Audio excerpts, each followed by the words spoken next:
여러분 안녕하세요. 여러분 모두에게 주님이 주시는 평안을 기원합니다.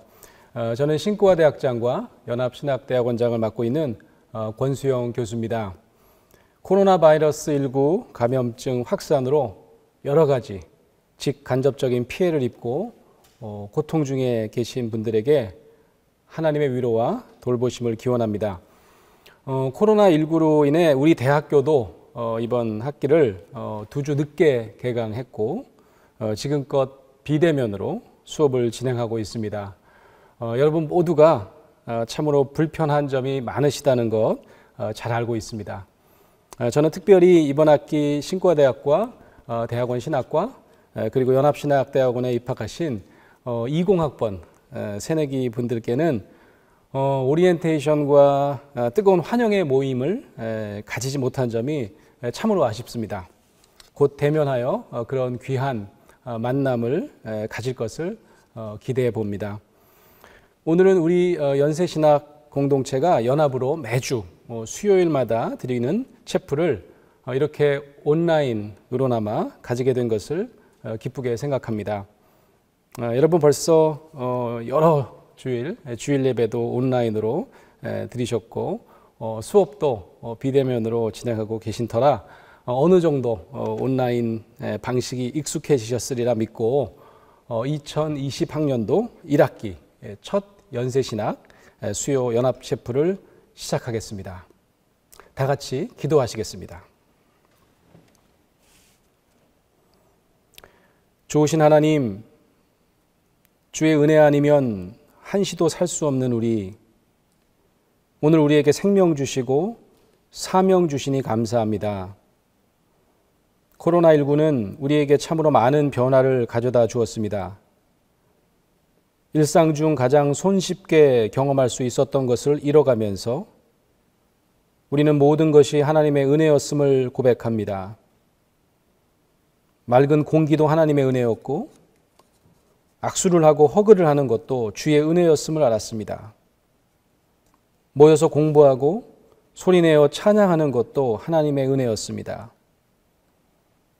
일상 중 거저 주신 선물에 대한 감사함 없이 우리는 지구를 아프게 했고 그저 자기 자신만 알고 살아왔습니다. 환경오염과 기후변화는 늘 세미나 주제이거나 유엔이 알아서 할 일이라고 여겼습니다. 우리의 믿음 없음을 불쌍히 여겨 주시옵소서. 오늘 우리 연세 신학 공동체를 온라인 채플로 불러주시니 감사합니다. 코로나19 이후 우리는 어떻게 살아야 할지, 어떻게 믿어야 할지, 어떻게 신학도로 살아가야 할지 참으로 혼란스럽습니다. 예배를 통하여 우리를 만나주시고 어루만져 주시며 말씀하여 주옵소서. 예배 시종을 주님께 의탁드리었고 예수님의 이름으로 간절히 기도합니다. 아멘. 지난 주일은 부활절 후 5번째 주일이었습니다. 부활하신 이후 처음으로 제자와 만나 대면하셨던 예수님 이야기, 누가복음의 마지막 장인 24장 13절에서 35절 말씀을 드라마 바이블을 통해서 만나보시겠습니다. 그날에 그들 중 둘이 예루살렘에서 25里되는 엠마오라 하는 마을로 가면서 이 모든 된 일을 서로 이야기하더라. 그들이 서로 이야기하며 문의할 때에 예수께서 가까이 이르러 그들과 동행하시나 그들의 눈이 가려져서 그인 줄 알아보지 못하거늘 예수께서 이르시되 너희가 길 가면서 서로 주고받고 하는 이야기가 무엇이냐 하시니 두 사람이 슬픈 빛을 띠고 머물러 서더라.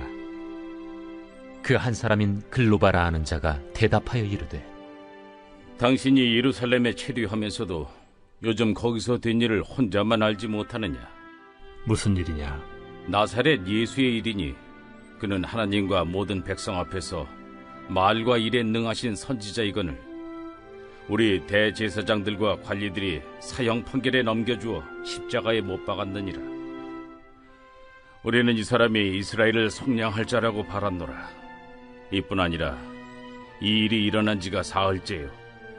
또한 우리 중에 어떤 여자들이 우리로 놀라게 하였으니 이는 그들이 새벽에 무덤에 갔다가 그의 시체는 보지 못하고 와서 그가 살아나셨다 하는 천사들의 나타남을 보았다 함이라.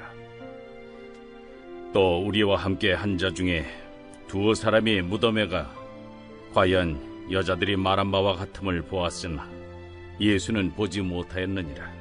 미련하고 선지자들이 말한 모든 것을 마음에 더디 믿는 자들이여, 그리스도가 이런 고난을 받고 자기의 영광에 들어가야 할 것이 아니냐. 이에 모세와 모든 선지자의 글로 시작하여 모든 성경에 쓴 바 자기에 관한 것을 자세히 설명하시니라. 그들이 가는 마을에 가까이 가매 예수는 더 가려 하는 것 같이 하시니 그들이 강권하여 이르되, 우리와 함께 유하사이다. 때가 저물어 가고 날이 이미 기울었나이다. 이에 그들과 함께 유하러 들어가시니라. 그들과 함께 음식 잡수실 때에 떡을 가지사 축사하시고 떼어 그들에게 주시니 그들의 눈이 밝아져 그인 줄 알아보더니 예수는 그들에게 보이지 아니하시는지라. 그들이 서로 말하되, 길에서 우리에게 말씀하시고 우리에게 성경을 풀어주실 때에 우리 속에서 마음이 뜨겁지 아니하더냐?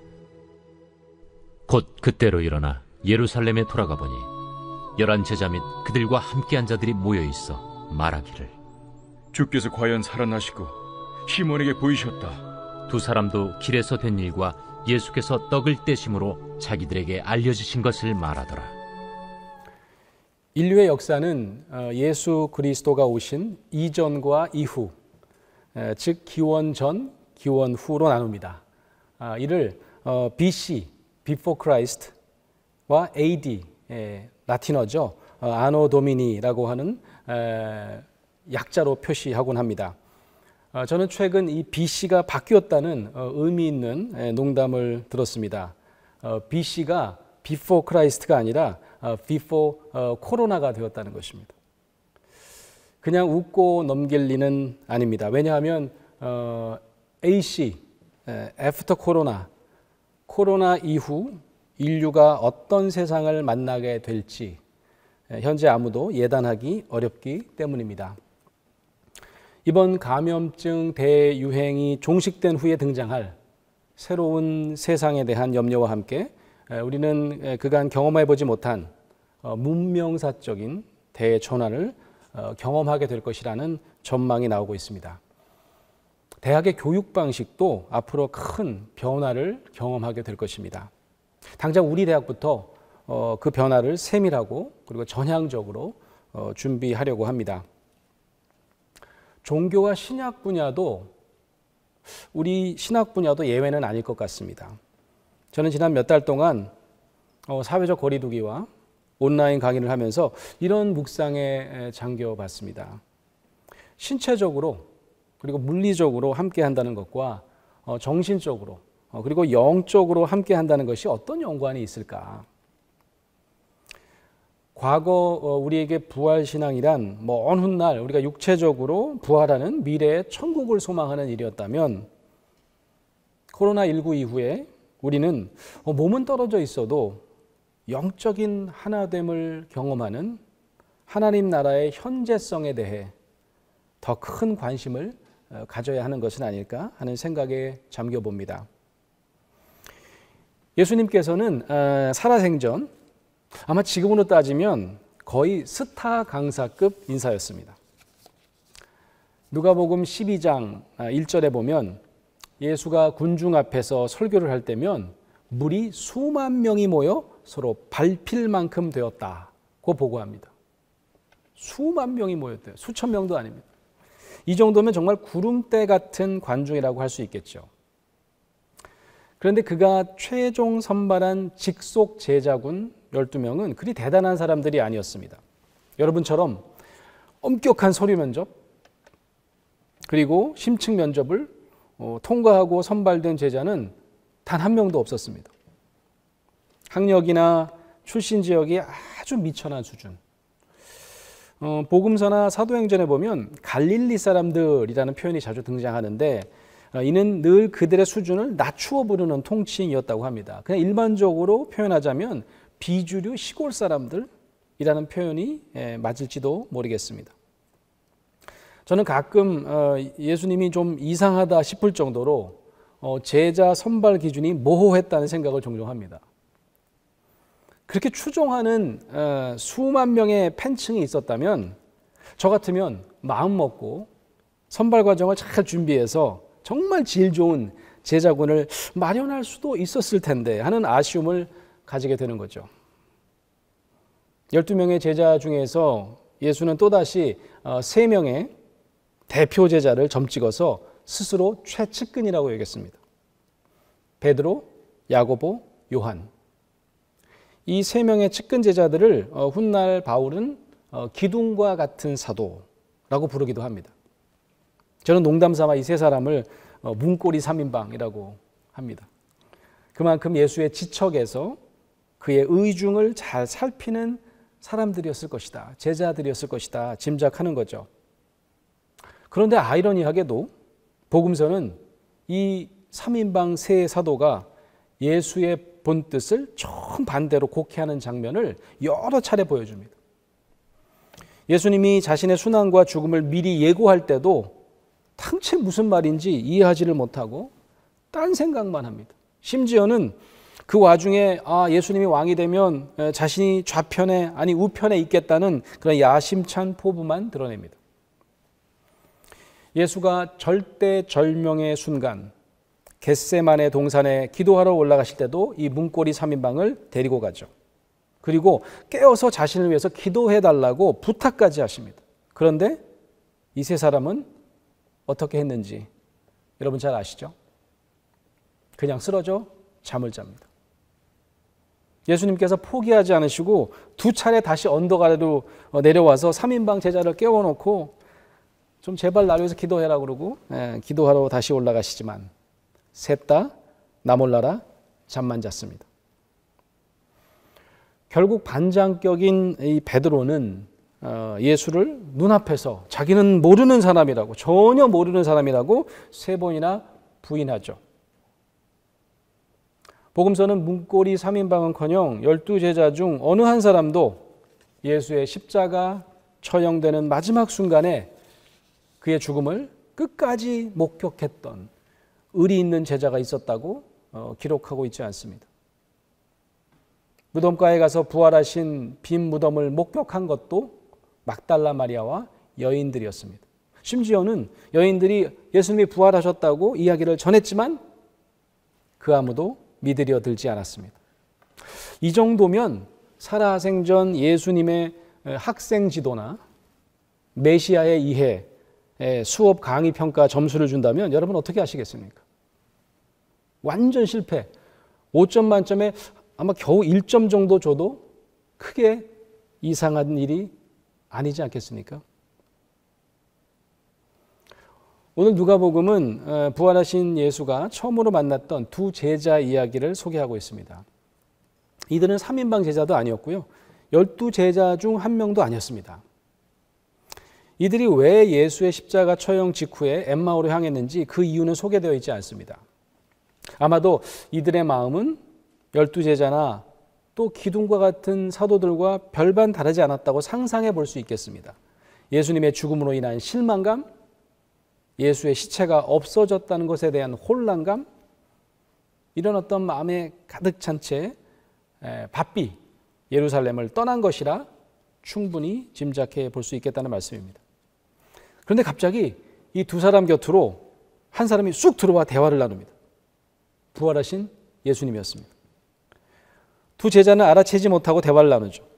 왜 못 알아봤을까요? 예수님을 가까이 본 적이 없어서? 아니면 날씨가 너무 어두워져서? 나중에 그 힌트가 나옵니다.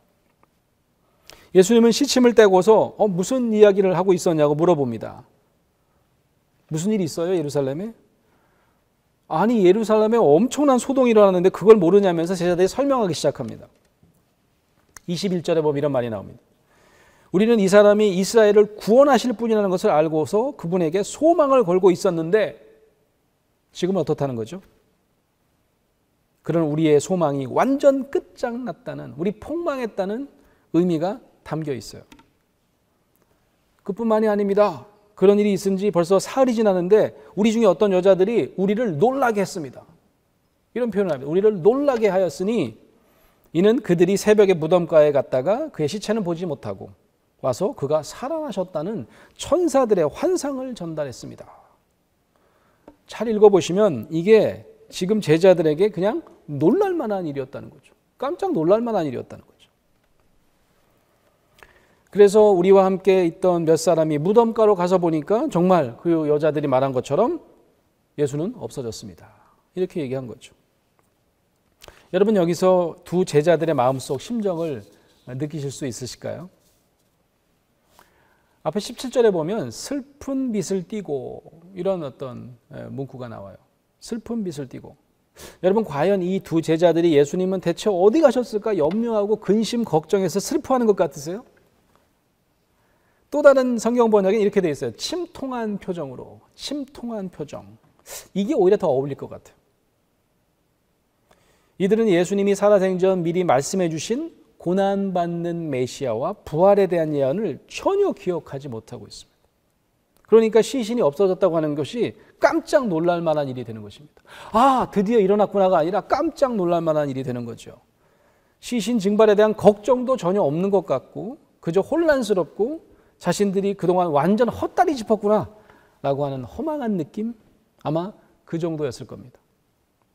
그러니 빨리 예루살렘을 떠나서 어디론가 도망가듯 엠마오라고 하는 곳으로 가고 있었던 건 아닐까요? 25절에 보면 예수님께서는 그들에게 말씀하시죠. 미련하고 어리석은 사람들 같으니라고. 선지자들이 말한 모든 것을 마음에 믿는 것이 어찌 그리 더딥니까? 그리스도가 마땅히 고난을 받고 자기의 영광에 들어가야 하지 않겠습니까? 그렇게 이사야서에 써 있잖아요. 그런 예수님 설교도 많이 들었잖아요. 이런 말씀을 하시는 거죠. 연세신학 공동체 구성원 여러분, 제자들은 왜 예수님을 한 방에 알아채지 못했을까요? 아마도 눈을 버젓이 뜨고도 부활하신 예수님을 알아채지 못했을 가능성이 큽니다. 왜냐하면 제자들은 애초에 단 한 번도 예수님이 고난과 죽임을 당하시고 다시 살아나실 것이란 걸 단 한 번도 상상해 본 적이 없기 때문입니다. 예수님 말씀처럼 예언자들이 말한 모든 것을 믿는 마음이 무뎠기 때문입니다. 머리로 들어서 이해하는 것과 가슴으로 느끼고 삶에 적용하는 것은 참으로 다른 문제인 것 같습니다. 그래서 가끔 이런 얘기 하지 않습니까? 세상에서 가장 먼 거리가 바로 머리에서 가슴까지의 거리다. 아마 참 의미심장한 이야기인 것 같습니다. 비대면 수업을 하면서 교수님들이 가장 걱정하는 게 뭔지 아세요? 학생들이 줌 수업에 참여는 하지만 음소거하고 비디오 꺼놓고 딴짓하지 않을까? 뭐 안 보이니까, 그죠? 네. 저는 딴전 피우는 거는 대면 수업도 마찬가지라고 생각해요. 예수님의 대면 수업을 떠올려 보세요. 결국 고난받는 메시아라는 주제로 여러 차례 제자들과 대면 수업을 했지만 맨 딴 생각만 했던 제자들. 그들은 예수님이 십자가에 달리는 순간 그들이 가진 잘못된 메시아 의식, 즉 영광의 왕 되신 메시아에 대한 기대와 소망도 함께 접어버리고 낙담에 빠지지 않았습니까? 그래서 그저 황망한 상태로 숨어 있거나 예루살렘을 떠날 수밖에 없었던 것이라고 볼 수 있겠습니다. 그저 머리로만 들었던 선생님의 말씀이 이토록 사후에는 전혀 작동하지 않았던 걸 보면 이 역시 예수의 대면 수업과 제자 농사 실패의 또 하나의 증거라고 할 수 있겠습니다. 누가복음 24장은 예수를 알아보지 못하던 제자들이 어떻게 예수를 다시 알아보고 새로운 증인의 삶을 시작했는지 선포합니다. 예수님이 더 멀리 가시는 척 했더니 제자들이 날도 저물었는데 우리와 함께 유하시죠. 그래서 이제 권하고 식사를 함께 하는 장면이 나옵니다.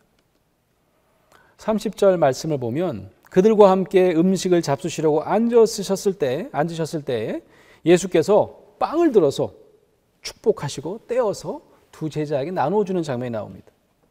이거 어디서 많이 본 장면이죠.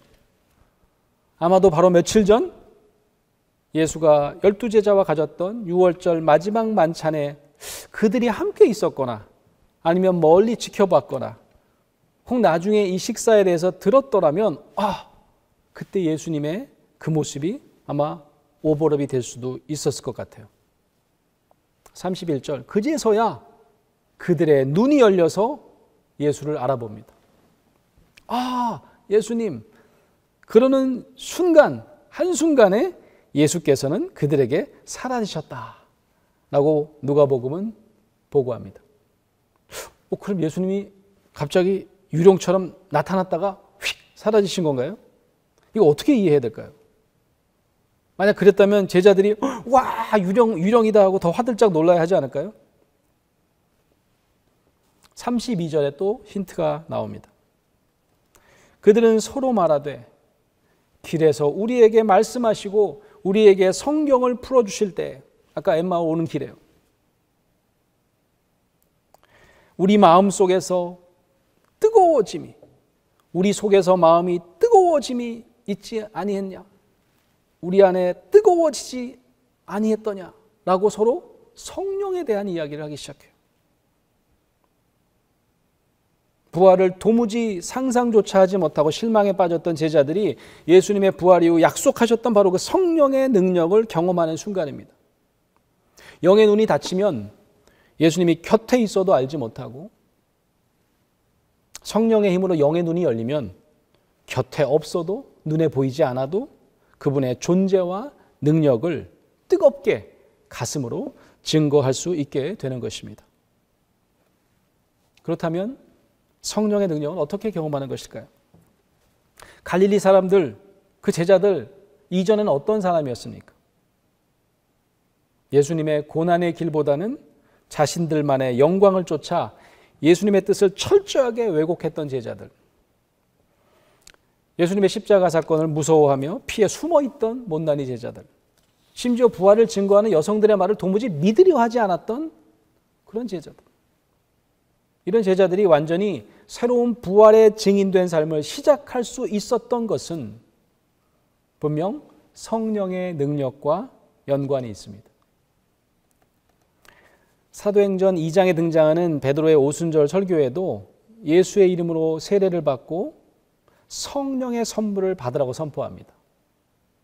이건 특별한 사람에게만 주어지는 것이 아닙니다. 사도행전 2장 39절에 보면 베드로는 이렇게 선포합니다. 성령의 약속은 여러분과 여러분의 자녀 또 멀리 떨어져 있는 모든 사람 곧 우리 주 하나님께서 부르시는 모든 사람에게 주신 것입니다. 이후 자그마치 3,000명이 세례를 받고 성령의 선물을 받습니다. 우리는 흔히 성령의 선물은 방언과 같은 특별한 은사만을 떠올립니다. 그래서 성령의 사람은 은사를 베풀 수 있는 특별한 사람에게만 한정시키는 우를 범합니다. 베드로의 선포처럼 성령의 약속은 우리 주 예수 그리스도께서 부르시는 모든 사람에게 주신 것입니다. 저는 성령의 선물을 오늘 엠마오로 가는 두 제자들처럼 머리로 허투루 들었던 말씀을 뜨거운 가슴으로 경험하는 일이라고 정의하고 싶습니다. 소위 비주류 갈릴리 사람, 십자가 사건 이전에는 정말 찌질한 제자였던 베드로와 여러 제자들이 어떻게 부활을 증거하는 삶으로 평생을 죽기까지 헌신하는 삶으로 360도 변화할 수 있었을까요? 그저 회당에서 머리로 들었던 말씀은 그들에게 별로 도움이 되지 않았습니다. 아니, 기억조차 하지 못했습니다. 예수의 살아생전, 고난받는 메시아와 부활에 대한 대면 강의가 하나도 소용이 없었다고 해도 과언이 아닙니다. 하지만 부활한 예수의 입을 통해 다시 드는 성경 말씀은 어땠습니까? 그동안 수백 번을 들어도 머리 안에 죽어있던 말씀이 가슴에서 뜨겁게 느껴지고 진리가 바로 지금의 일상에서부터 스스로를 자유케 하는 체험을 하게 된 것입니다. 이젠 예수의 대면 강의를 넘어 성령을 통한 비대면 강의가 시작된 것입니다. 일부 제사장들과 종교 지도자들만의 소유였던 하늘의 진리가 이제 갈릴리 사람들 같은 이름도 없고 빛도 없는 하나님의 백성 개인에게 가슴으로 느껴질 때 누구나 성령의 선물을 받을 수 있습니다. 제사장들로부터 수없이 들었던 이사야서의 메시아 예언이 그 누구의 가슴에 어떠한 울림도 주지 못했습니다. 심지어 예수가 살아생전 아꼈던 최측근 제자들조차 예수께서 하신 고난과 부활에 대한 선포를 전혀 이해하지 못했습니다. 하지만 드디어 제자들이 부활하신 예수의 입을 통해 그 진리의 말씀을 현실에 자신들에게 직접 이루어진 일로 체득하는 순간 가슴이 뜨거워졌다고 고백하고 있지 않습니까?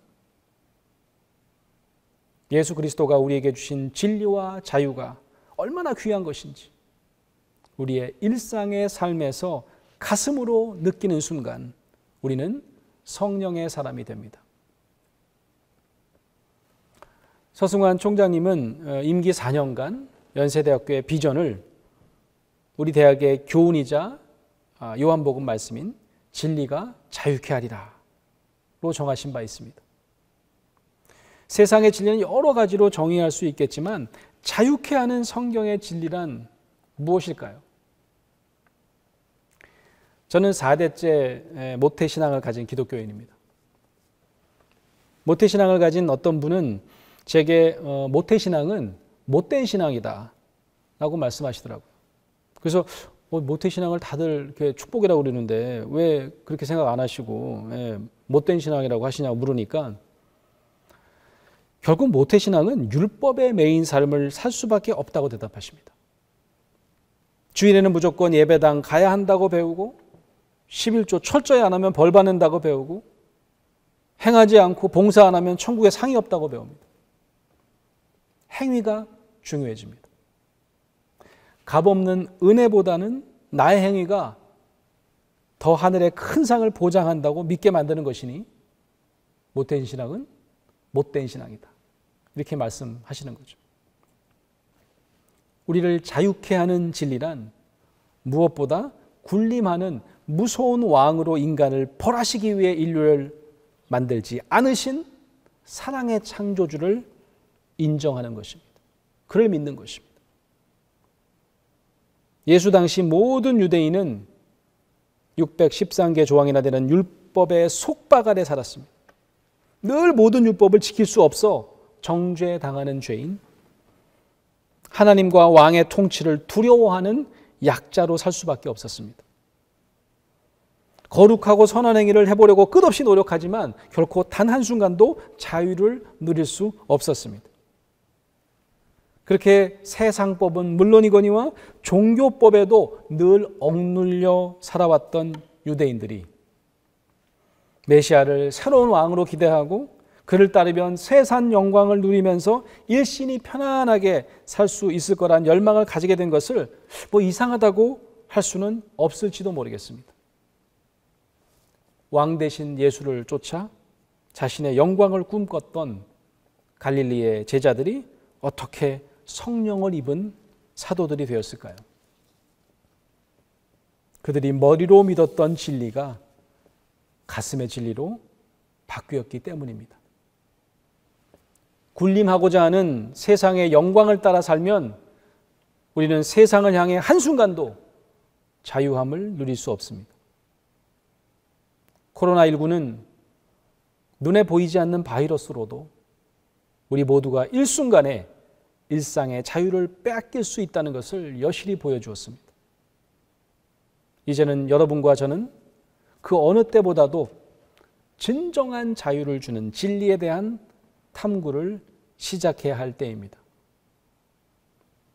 부활 이후 성령의 선물을 받은 이들은 세상에서 경험한 왕과는 질적으로 다른, 즉 그들과 함께 고통받는 메시아로 오셔서 사회문화적으로 그리고 종교적으로 눌려있는 모든 이들을 해방시킨 일이 바로 현재 자신의 일상 중에 일어났다는 사실을 가슴으로 믿게 되었습니다. 그래서 세상 모든 사람들에게 참 자유를 주는 진리를 가슴으로 뜨겁게 느끼게 되었던 것입니다. 땅끝까지 이르러 이 진리의 증인으로 살게 되는 그들의 열정과 헌신은 바로 성령을 선물로 받은 이들의 증표입니다. 초대교회 시절 로마에는 세 부류의 사람들이 살았다고 합니다. slave, 노예겠죠. 두 번째는 freeman과 freewomen, 자유인입니다. 세 번째 부류의 사람은 freedman과 freedwomen, 자유케 된 사람이라고 할 수 있겠죠. 노예는 어떤 사람입니까? 태어날 때부터 노예된 사람입니다. 혹은 전쟁에서 포로된 자들이 노예가 됩니다. 그럼 자유인은요? 태어날 때부터 신분이 보장된 로마 시민입니다. 그렇다면 자유케 된 사람, 자유롭게 된 사람은 어떤 사람들입니까? 원래는 노예였고 포로였던 사람들입니다. 이들이 일정 기간 혹은 여러 해 동안 자신의 노동을 통해서 자신의 몸값을 치르고 자유를 얻은 사람, 혹은 누군가가 그 노예의 몸값을 자신의 돈을 주고 사서 그 사람을 자유인으로 해방시켜 준 경우 이들은 자유케 된 사람이 되었다는 것입니다. 노예, 자유인, 그리고 자유케 된 사람들 중에서 누가 제일 열정적으로 변화된 삶을 영위할 수 있을까요? 자유케 된 자들이야말로 다시 태어난 삶, 즉 거듭난 삶을 신이 나게 살 수 있지 않을까요? 부자유함이 주는 속박을 너무나 잘 알고 있기 때문입니다. 노예를 돈으로 주고 사서 자유를 허락할 때 그 몸값을 히라보로 리트론이라고 한답니다. 베드로전서에서는 바로 이 단어를 동사형으로 사용하여 그리스도의 귀한 피로 우리 모두를 위한 몸값을 치루었다고 쓰고 있습니다.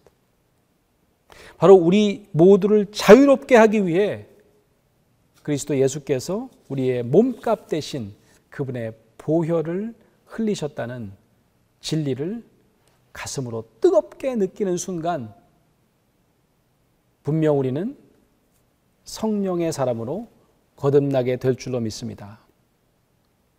사랑하는 연세신학 공동체 가족 여러분, 여러분은 부자유한 노예입니까? 아니면 자유인이십니까? 오늘부터 그리스도의 보혈로 자유케 된 사람으로 새롭게 사시는 저와 여러분 되시기를 간절히 기원합니다. 이번 코로나19로 일상의 부자유함을 가슴 깊이 경험한 우리들, 이제 자유케 된 신앙으로, 자유케 된 신앙인으로 어떻게 믿어야 할까요? 우리는 코로나19로 급변하는 세상에 나가 어떻게 신학도로 참 진리와 자유를 증거하는 삶을 살 수 있을까요? 성령으로 거듭난 사람은 노예로 사는 속박을 벗은 감격과 새로이 주어진 삶에 대한 열정으로 인류의 몸값을 대신 치르신 그리스도를 세상에 증거하는 삶을 사는 사람들입니다. 이제 이곳 연세신학 공동체에서 하늘의 진리를 머리뿐 아니라 가슴으로 느끼고 성령이 주도하는 삶을 시작하시는 저와 여러분 되시기를 주의 이름으로 축원합니다. 아멘. 함께 기도하시겠습니다. 오 하나님, 코로나19를 통해 우리에게 참 자유함의 의미를 더욱 뼈저리게 느끼게 하시니 감사합니다. 이제 우리가 믿는 진리를 그저 머리로 받아들이는 신학도가 아니라 가슴으로 뜨겁게 느끼면서 세상에 전하는 신학도가 되기를 원하오니 우리에게 성령의 선물을 허락하여 주옵소서. 이제는 성부, 성자, 성령 삼위일체 하나님의 사랑과 은혜와 인도하심이 성령의 사람으로 거듭나 자유케 하시는 진리만을 세상에 전하기로 결단하는 여기 모인 연세 신학도들의 비전과 미래 사역 위에 그리고 연세 신학 공동체 위에 지금으로부터 영원토록 함께하옵시기를 간절히 축원하옵나이다. 아멘. 온라인 예배를 마치겠습니다. 감사합니다.